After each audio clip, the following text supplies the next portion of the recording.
नमस्कार, सुप्रभात. मी श्वेता. तुम्ही पाहताय न्यूज 18 लोकमत. नमस्ते महाराष्ट्रामध्ये तुमचं स्वागत. आणि बुलेटिनच्या सुरुवातीला बातमी आहे मुंबईमधल्या मालाडच्या दुर्घटनेची.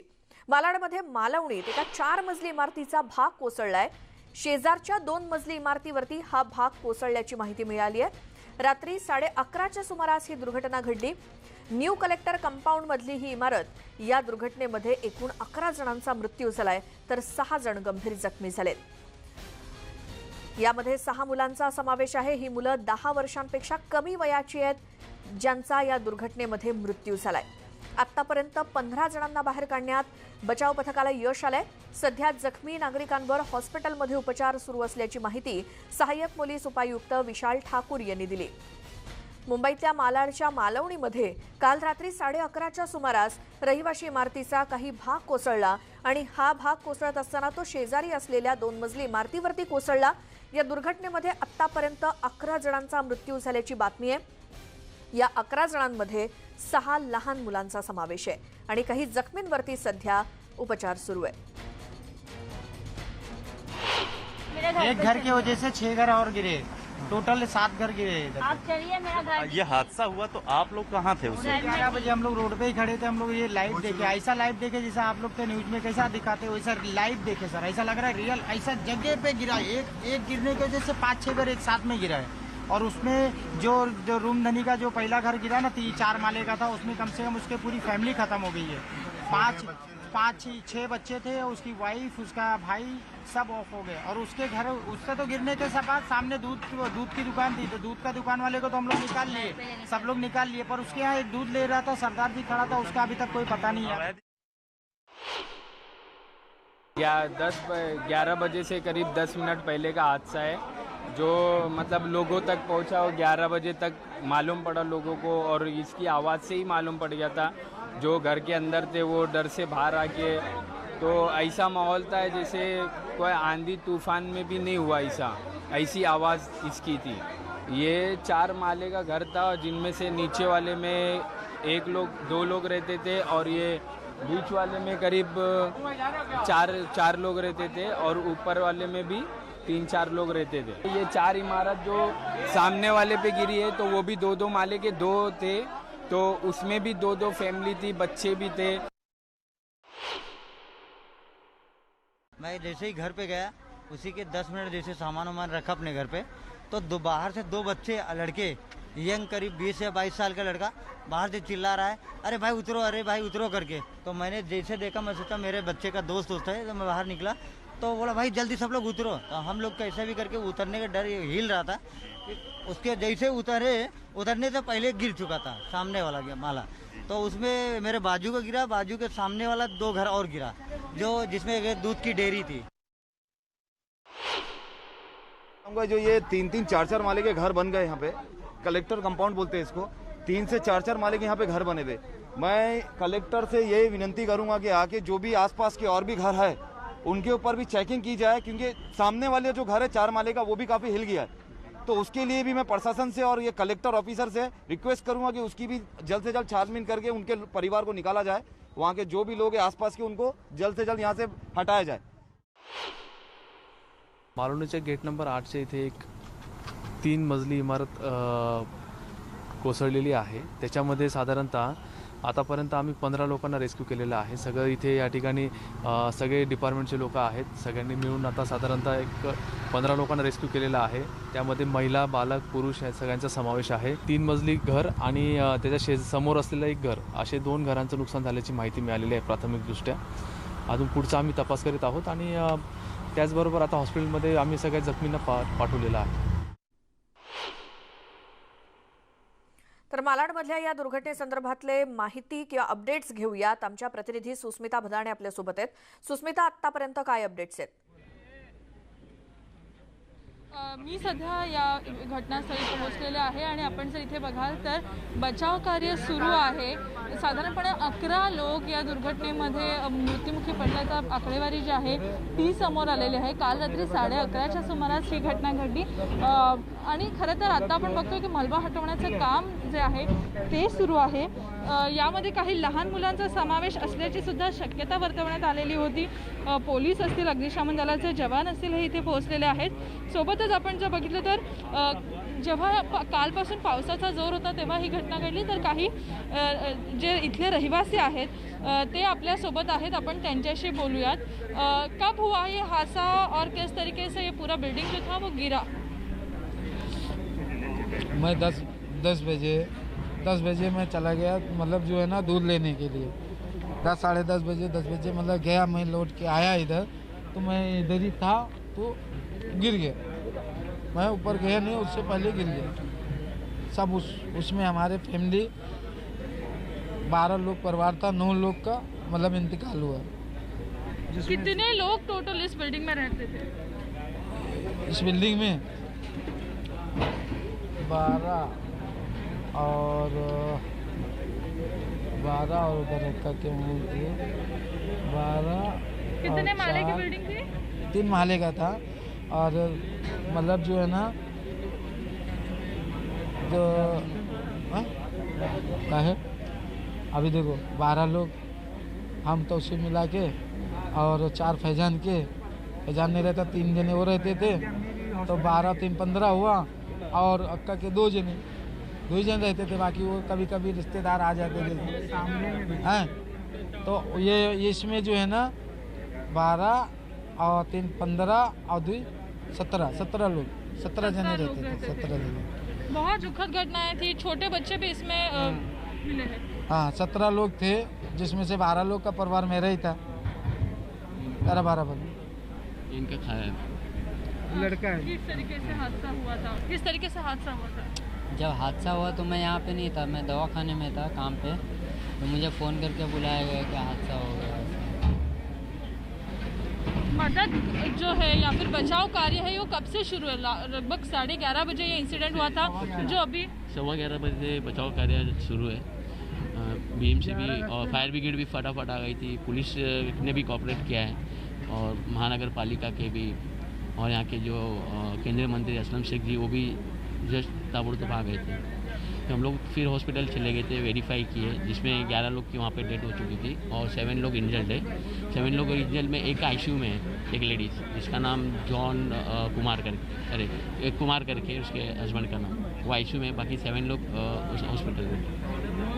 देखिए, ये बिल्डिंग क्या मतलब रहने के लिए ठीक नहीं है ऐसा बोला गया था, अनधिकृत, या फिर क्या इसके लिए नोटिस कुछ जारी की गई थी? नहीं, कुछ भी नहीं, अच्छे से रह रहे थे ये लोग। 7 साल हुआ था बना के रूम को इन्होंने, ऐसा अनलीगल भी नहीं था, कॉन्ट्रैक्टर के बेस पे बनाए तो अच्छी थे, ऐसा लगा नहीं था, लेकिन शायद से ज़्यादा बारिश की वजह से कुछ हादसा हुआ है। ये हादसा बहुत दुख भरा है, अपने परिवारजन, आपके परिवारजन इसमें थे, बहुत दुख है, बहुत बड़ा दुख है। किस तरीके से ये अभी आपके घर के, आपके आंखों के सामने पूरा घर जो था वो ज़मीन में मिट्टी में मिल गया, कितना बड़ा दुख है ये? बहुत सारा दुख क्या बोलूं,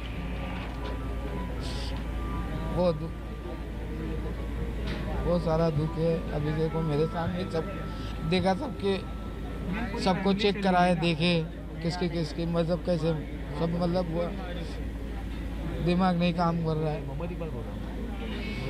वो दिमाग और माइंड काम नहीं करता है, क्या बोलूं। दुःखाचा डोंगर या कुटुंबियांवरती कोसळला आहे।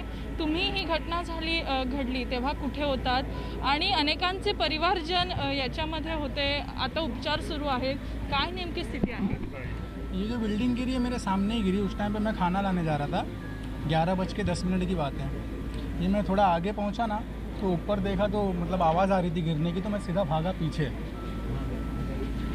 भाग के रिटर्न गया। पूरा यहाँ पे धुआं पूरा रेती, सिरमिट, ये सब पूरा रोड पे हो गया था।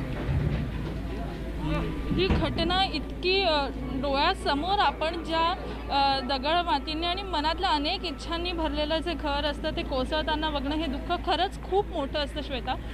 इथे हे बचाव कार्य सुरू आहे, अग्निशमन दलाचे जवान इथे तैनात करण्यात आलेले आहे, मलबा हटवण्याचं काम सुरू आहे।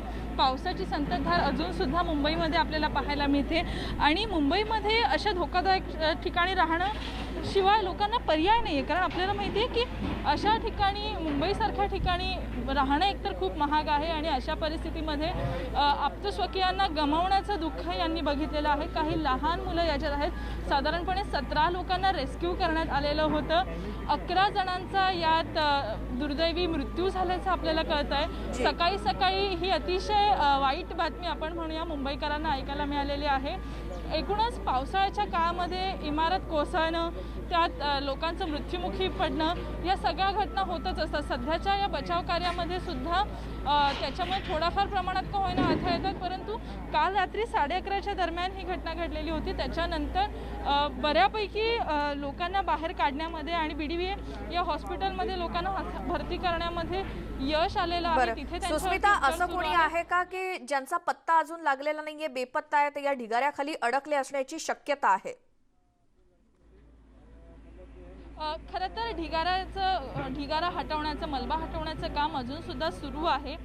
जितकी माहिती आतापर्यंत प्राप्त झालेली G+3 अशी ही इमारत होती आणि दुसरी इमारत जी G+1 होती, म्हणजे 2 माळ्याची बिल्डिंग होती। तर अशा इमारतीचा सुद्धा काही भाग कोसळला आहे। त्यामुळे या सगळ्या मलब्याला हटवण्याचं काम सुरू आहे। आतापर्यंत तरी जी पोलीस CPनी दिलीप सावंत यांनी जी माहिती दिली त्याच्यामध्ये 11 लोक मृत्युमुखी झाल्याची बातमी कळते, तर सोबतच 17 लोक यांना रेस्क्यू करण्यात आलेले आहे। त्याच्यात लहान मुलांचा समावेश होता। त्याच्यामुळे अजून सुद्धा JCBने हे सगळी माती हलवण्याचं किंवा खालती कोणी आहे का याची सुद्धा शहानिशा केली जाते, हे सुद्धा शोधलं जात आहे, जेणेकरून लवकरात लवकर नागरिकांना बचाव कार्यातून मदत करता यावी। ही दृश्य आपण आपल्या प्रेक्षकांना दाखवूयात। खरं तर JCB मार्फत हा सगळा मलबा हटवण्याचं काम सुरू आहे आणि या सगळ्या परिस्थितीमध्ये सुद्धा पोलीस दल असेल आणि अग्निशमन दलाचे जवान असेल हे काम करतात। आपण काही वेळापूर्वी जेव्हा इथल्या कुटुंबियांशी संवाद साधला तर त्यांचं जे दुःख आहे हे खूप मोठं आहे, ते आपल्याला शब्दात व्यक्तही करता येणार नाही, इतकं मोठं दुःख आहे। अशा ठिकाणी राहताना सुद्धा डोळ्यासमोर त्यांचं घर कोसळताना त्यांनी बघितलं होतं। आता या जे जखमी आहेत त्यांचे उपचार त्यांच्यावरती सुरू आहेत हॉस्पिटलमध्ये। त्यांच्यातली एक व्यक्ती ही ICU मध्ये आहे, त्यांची स्थिती ही सुधारावी अशी आपण आशा व्यक्त करूयात। त्यामुळे कदाचित मृत्यूचा आकडा सुद्धा आगामी काळामध्ये वाढलेला आपल्याला पाहायला मिळू शकतो। या अशा सगळ्या परिस्थितीमध्ये हे बचाव कार्य चालू आहे। असलम शेख सुद्धा इथे कालच रात्री येऊन गेले होते। ते मुंबईचे पालकमंत्री आहेत आणि या विभागाचं प्रतिनिधित्व करतात। त्यामुळे सध्याची जर आपण इथली स्थिती पाहिली तर एकूणच बचाव कार्य हे चालू आहे। जे कुटुंबीय आहेत ते आपल्या नातेवाईकांच्या शोधात आहेत। काही जे इंजर्ड लोक होते त्यांना हॉस्पिटलमध्ये भरती करण्यात आलेलं आहे। त्यामुळे एकूणच परिस्थितीवरती नियंत्रण आणण्यासाठी जे बचाव कार्य आहे ते युद्ध पातळीवरती सुरू असल्याचं आपल्याला पाहायला मिळतंय। श्वेता जी, सुस्मिता थोडंसं थांबवते, मात्र या संदर्भात पोलीस अधिकाऱ्यांनी काय प्रतिक्रिया दिली ऐकूयात। अतिशय दुर्दैवी घटना आहे। रात्री 11:15 11:30च्या दरम्यान ही घटना या ठिकाणी झालेली आहे। ग्राउंड+2 इमारत होती आणि ती इमारत पडली आणि पडताना ती समोरच्या इमारतीवर पडली। त्यामुळे आतापर्यंत जी काय माहिती आमच्याकडे आलेली आहे त्याप्रमाणे एकूण 11 लोकांची त्याच्यामध्ये डेथ झालेली आहे आणि 7 लोक इंजर्ड आहेत। डेब्रीज भरपूर आहेत, डेब्रीज काढण्याचं काम सुरू आहे। शक्यतो आता त्यामध्ये कोण इंजर्ड असावं असं वाटत नाही आहे, परंतु या घटनेची पूर्ण चौकशी आम्ही करू आणि त्यामध्ये जी काही कायदेशीर कारवाई करणं शक्य आहे ते जरूर करू। एकूण किती लोक? एकूण 18 लोकांना त्यांनी काल रेस्क्यू केलं आम्ही पोलीस आणि फायर ब्रिगेडने। 18 पैकी 11 जणांची मृत्यू झाल्याची माहिती आमच्याकडे आहे आता। तर घडलेली संपूर्ण घटना आणि त्याबद्दलची माहिती आपण ऐकली। पुन्हा जाऊयात, आमच्या प्रतिनिधी सुस्मिता भदाणे या घटनास्थळावरून आपल्या सोबत आहेत। सुस्मिता, काल रात्रीपासूनच मुंबईमध्ये पाऊस तर आहेच, आज पहाटेपासून सुद्धा कंटिन्यू आहे आणि हे मदत आणि बचाव कार्य करत असताना पावसाचा काही अडथळा येतोय का, किंवा हा ढिगारा हटवत असताना आणखी कोणी खाली अडकलं असण्याची शक्यता, किंवा मग काय तिकडची परिस्थिती आत्ताची आहे? आजूबाजूच्या बिल्डिंग्स या रिकाम्या केल्या गेलेल्या आहेत का, किंवा काय खबरदारीचे उपाय घेण्यात आलेत? खरं तर बचाव कार्य काल रात्रीपासूनच सुरू झालेलं आहे. 11:30च्या दरम्यान मालवणी इथल्या या परिसरामध्ये अतिशय म्हणजे लहान लहान घरं आहेत, चिंचोळे रस्ते आहेत, अशा परिस्थितीमध्ये लोक इथे राहतात. एकूण इथली घरं कशी आहेत ते आपण सगळ्यात आधी बघितलं पाहिजे. तर ही समोरची इमारतीचा काही भाग कोसळला आहे. तर त्या इथे JCBने सगळा मलबा हटवण्याचं काम आत्तासुद्धा सुरू आहे. काही घरं जे नातेवाईक होते, ज्या घरामध्ये राहत होते, त्यांचे ओळखीचे लोक असतील, ते आता इथे जमायला सुरुवात झालेली आहे. मुळातच आपण जर बघितलं तर साधारणपणे 17 लोकांना इथून बाहेर काढण्यात आलेला आहे.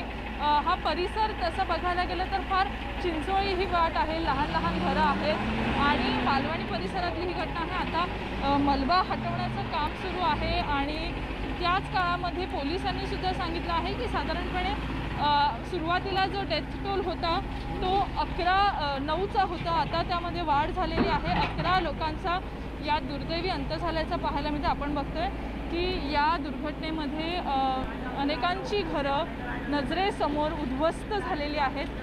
मातीमोल झालेलं आहे सगळं काही. अनेकांना अश्रू अनावर होत आहेत. अशा पद्धतीची स्थिती आहे. आपण जर वरती बघितलं तर कशा पद्धतीचे साधारण आजूबाजूच्या इमारतींचं बांधकाम होतं हे आपल्याला स्पष्टपणे दिसून येत आहे. अजूनसुद्धा या इमारतींनासुद्धा आजूबाजूच्या इमारतींनासुद्धा रिकामं करण्यात आलेलं आहे. त्यामुळे जेव्हा अशा पद्धतीने मुंबईत सतत पाऊस होतो तर सतत पाऊस ज्या वेळेला मुंबईमध्ये आपल्याला पाहायला मिळतो तर अशा परिस्थितीमध्ये कायमच आपण बघितलेलं आहे की इमारत कोसळणं किंवा धोकादायक इमारतींमधून बाहेर काढणं लोकांना हे फार कठीण होऊन बसतं. लॉकडाऊन काळामध्ये सुद्धा हे कुटुंबीय इथे राहत होते आणि त्या दरम्यानच म्हणजे साधारण आपण जर बघितलं काल सुद्धा पाऊस होता. आता काही काळापुरता पावसाने उसंत घेतलेली आहे, परंतु बचाव कार्यामध्ये सुद्धा काल रात्रीपासून जी सुरुवात झाली तेव्हा सुद्धा पावसाचा अडथळा होता. आत्ता सुदैवाने इथं कोणीही आत्तापर्यंत सापडलेलं नाही आहे, परंतु बचाव कार्य थांबलेलं नाही आहे. पोलीस असतील, फायर ब्रिगेडचे जवान असतील, यांचे शर्थीचे प्रयत्न अजूनही सुरू आहेत.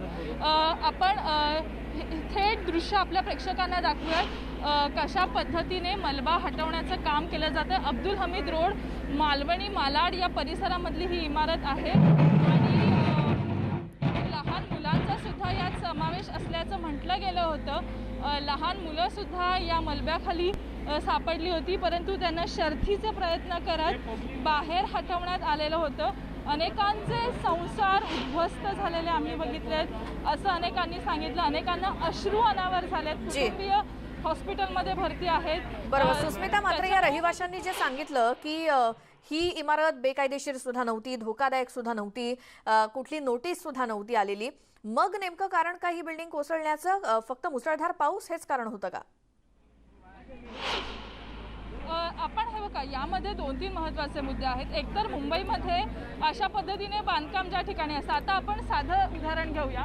ही समोरची जी बिल्डिंग आहे, ही जी समोरची बिल्डिंग आहे ती बांधलेली अशा पद्धतीने दिसते की ज्याच्यामध्ये साधारणपणे एक तकलादू पद्धतीचं किंवा जेमतेम असं बांधकाम असतं. त्याच्यात संततधार पावसाची, पाण्याचा निचरा होत नाही, अशा अनेक कारणांमुळे मुंबईमध्ये कायमच आपण बघितलं आहे की इमारती कोसळतात आणि त्यातलीच ही एक दुर्घटना आहे. आणि मुंबईसारख्या शहरामध्ये मिळेल त्या ठिकाणी लोक राहायला तयार असतात. तेव्हा अशा परिस्थितीमध्ये जेव्हा आपण बघतो की सर्वसामान्यांचे जे हाल झालेले आहेत ते आपण आज इथे बघू शकतो. कायमच अशा पद्धतीच्या घटना समोर येत असतात.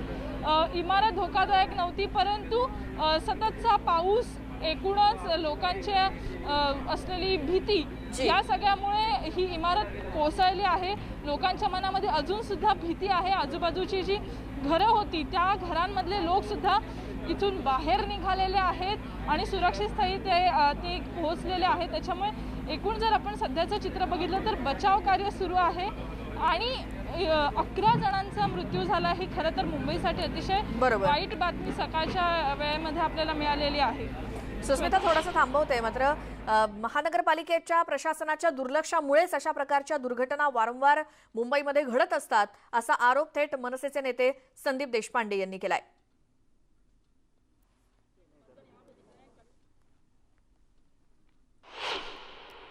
आपल्या बरोबर आहेत मनसेचे सरचिटणीस संदीप देशपांडे. संदीपजी, काल दिवसभर पाऊस आणि त्यानंतर आज काल रात्री या दुर्घटनेनंतर ही वाईट बातमी, आपली काय प्रतिक्रिया एक मुंबईकर म्हणून या दुर्घटनेवर?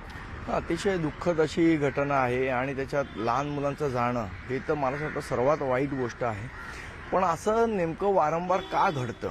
म्हणजे दर पावसाळ्यामध्ये 2-4 इमारती कोसळतात. आपण असं म्हणतो सगळ्या इमारतींचं आम्ही ऑडिट करणार, महानगरपालिका डिक्लेअर करते. त्या ऑडिटचं पुढे काय होतं हे 2-3 महिन्यांनी आपण सगळेजण विसरतो. मला असं वाटतं ह्या गोष्टींचा पाठपुरावा करणं आवश्यक आहे. आणि मुळात असं होतं की ज्या धोकादायक इमारती आहेत खरोखर त्याला फक्त महानगरपालिका एक नोटीस बजावते आणि पुढे काहीच होत नाही. बरं, त्या लोकांचीही त्याच्यात चूक नाही, त्यांची पर्याय व्यवस्था नसते राहण्यासाठी, त्यामुळे ते काय घर खाली करत नाही. आणि घर खालीनंतर पुन्हा आपल्याला मिळेल की नाही याची त्यांना शाश्वती नसते. मला असं वाटतं या सगळ्याबद्दल एक ठोस नियमावली महानगरपालिकेकडून बनवली गेली पाहिजे, जेणेकरून अशा दुर्घटना आपल्याला टाळता येतील. पण होतं काय मुळात की धोकादायक इमारती ज्या खरोखर आहेत तिथे फक्त नोटीस देऊन गप्प बसतात, आणि ज्या धोकादायक नाही आहेत पण बिल्डर लॉबीसाठी खाली करायचे आहेत त्या इमारतींवर जोर जबरदस्ती केली जाते. अशा दोन्ही प्रकारच्या गोष्टी आपल्याला घडताना दिसतात. त्यामुळे लोकांची विश्वासार्हता कमी झालेली या सगळ्याबद्दल. आणि मला असं वाटतं की जी टॅग कमिटी आहे ज्यांनी धोकादायक आणि नॉन धोकादायक इमारती डिक्लेअर केल्या पाहिजे, ती टॅग कमिटी काय करते हा मुळात प्रश्न येतो. संदीप, पण दरवर्षी असा प्रकार घडतो.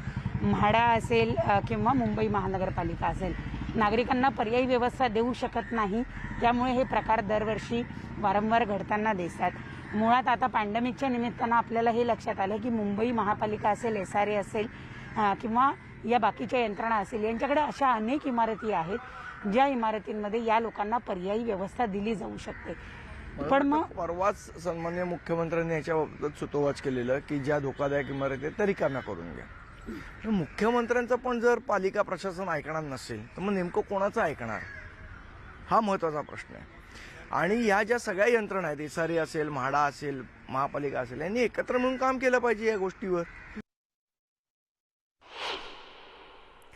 मनसेचे नेते संदीप देशपांडे यांची आपण प्रतिक्रिया ऐकली आणि पुन्हा जाऊयात आमच्या प्रतिनिधी सुस्मिता भदाणे आपल्यासोबत आहेत घटनास्थळावरून. सुस्मिता, आता विरोधकांकडून या संपूर्ण घटनेला जबाबदार हे मुंबई महानगरपालिकेला ठरवलं जात आहे. तिकडच्या रहिवाशांचं काय म्हणणं आहे?